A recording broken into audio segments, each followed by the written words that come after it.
Bonsoir, mon nom est Raoul Risco et j'aimerais vous introduire Ribs Ventilator. Il est conçu simple, robuste pour combattre l'ennemi numéro 1 et l'ennemi invisible aujourd'hui qui est le Covid-19. Il est très simple. Il est caractérisé par le fait qu'il est coupé avec le laser. Il n'est pas fait un CNC au 3D printer. Il a les ribs supérieurs qui vont pousser sur les ribs inférieurs.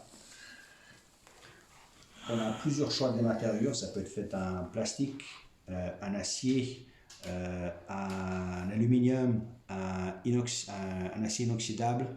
Il est tellement simple, on peut le couper à la main, on peut le faire en Afrique, on peut le faire partout. Il y a un moteur qui est supra-calibré pour garantir une pression qui dépasse la pression admissible. Il y a une valve de pression maximale à l'arrière, je vais vous montrer la fonctionnalité tout à l'heure.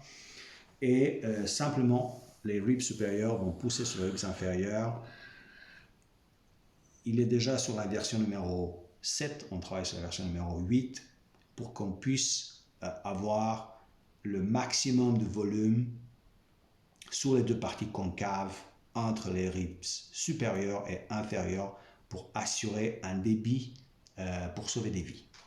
Donc, la différence entre celui-là et d'autres qui sont des dizaines qui travaillent sur des projets similaires, c'est que lui, il ne contrôle pas un patient, c'est le patient qui va contrôler le ventilateur. Donc, il est conçu avec les mêmes matériaux et les mêmes composants que les ventilateurs qui ont des licences, les ventilateurs médicaux.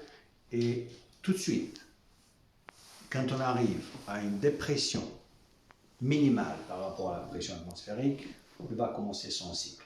Maintenant, il fonctionne, il marche, mais on ne le voit pas. Pourquoi? Parce que je ne respire pas là-dedans. Donc, dès que je respire, il va commencer à fonctionner.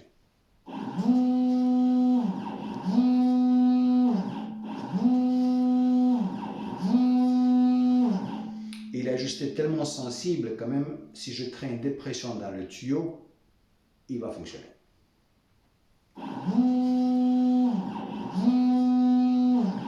On peut ajuster le RPM, on peut ajuster le volume, on peut ajuster la fréquence, on peut ajuster la pression, on peut le calibrer en fonction du poids ou de l'âge du patient, on peut le calibrer en fonction de la pression maximale quand la cavité thoracique elle est arrivée à une pression maximale par rapport au ministère de Santé.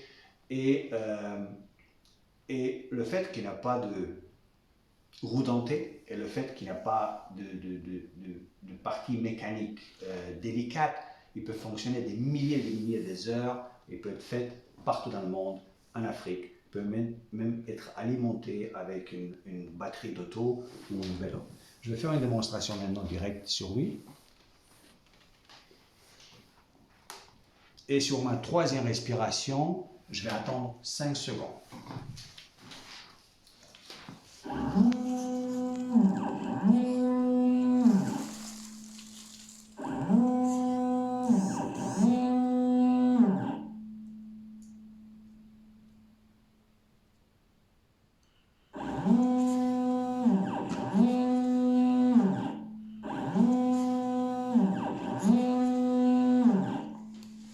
Voilà, donc l'objectif de ces vidéos, c'est pour qu'on puisse collaborer avec les docteurs et les hôpitaux pour voir comment on peut l'ajuster, parce qu'il a tous les ajustements nécessaires.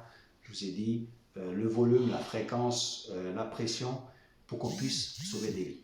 Mon nom est Raoul Risco, ceci c'est mon email, et j'ai collaboré avec André Enoyer et Luciane Christia, et je garantis, je réponds à tous les emails.